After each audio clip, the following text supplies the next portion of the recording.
Today's episode is sponsored by Spartan Chemical Company.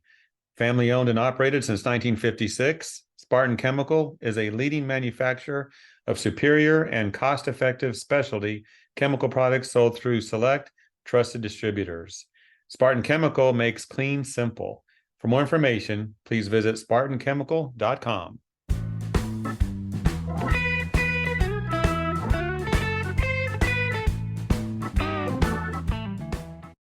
Our topic today on Straight Talk is about ESG.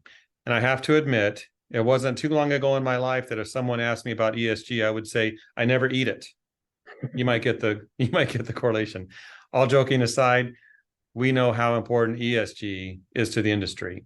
And to speak to the deeper aspects of this, I welcome Randy Burke, the CEO and founder of DCS Global. Randy, hello.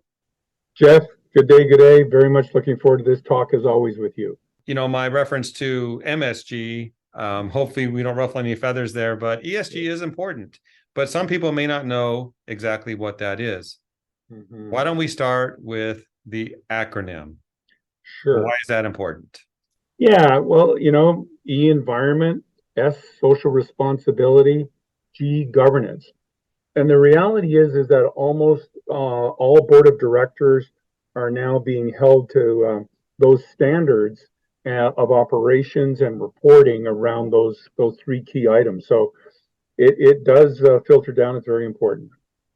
So with that in mind, how can cleaning service providers align their programs to support that?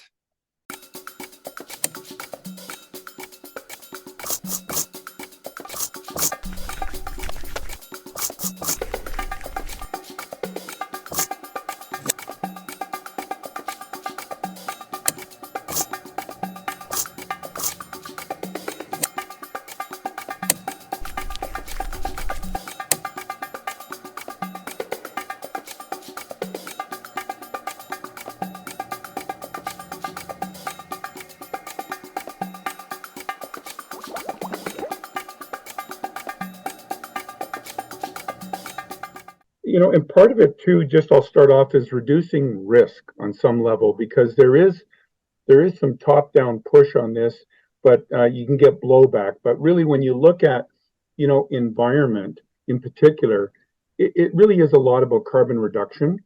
So, anything you can do to manage lighting, high-intensity cleaning at the job site, day cleaning is a perfect example. You darken the lights and you're using less equipment and such.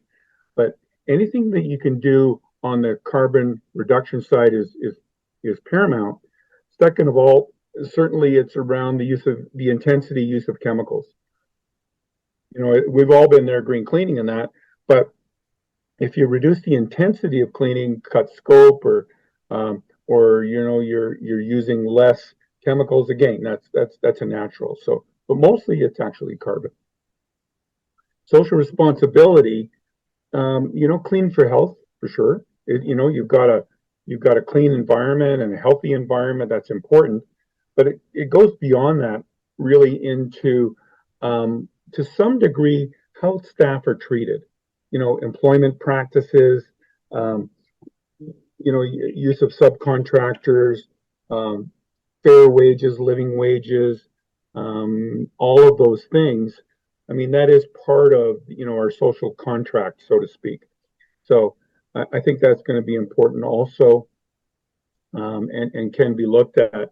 But when you talk about governance, ISSA SIMS has a great list actually on the governance side. So check that out for sure.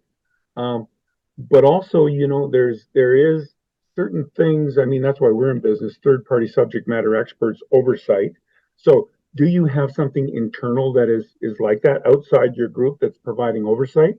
Or can you, in fact, engage the third-party subject matter experts? Often, the cost are reasonable, clients can pay. There's all sorts of options there. So in general, I think those are the three biggest things you can do with ESG for, cleaning systems. And that. If you're doing all this and it's working, yeah, what about the messaging? Because you want people to know about this, don't you? Exactly, yeah.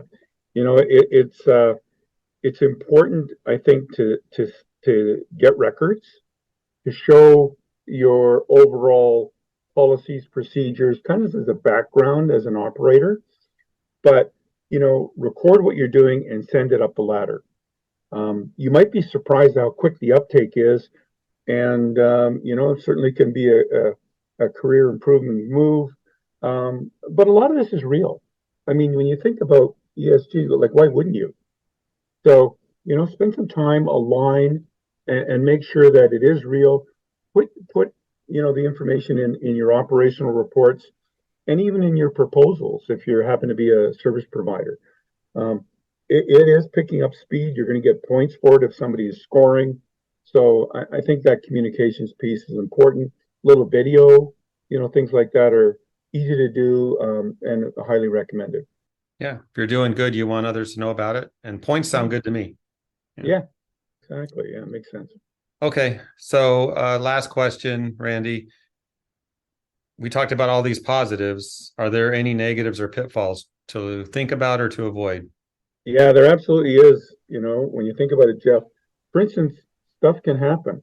And so, the last thing you need is some kind of a illegal subcontracting thing get blown up in your face, Mm-hmm. or you get a big spill and you haven't handled it correctly, or who knows? I mean, there's things to trip up. So, get granular in your operations. Do a check. Are we in trouble anywhere? Last thing you want is a reporter to phone or the boss or anything like that and say, "Oh my goodness, you're right." Um, so yeah, do a granular check.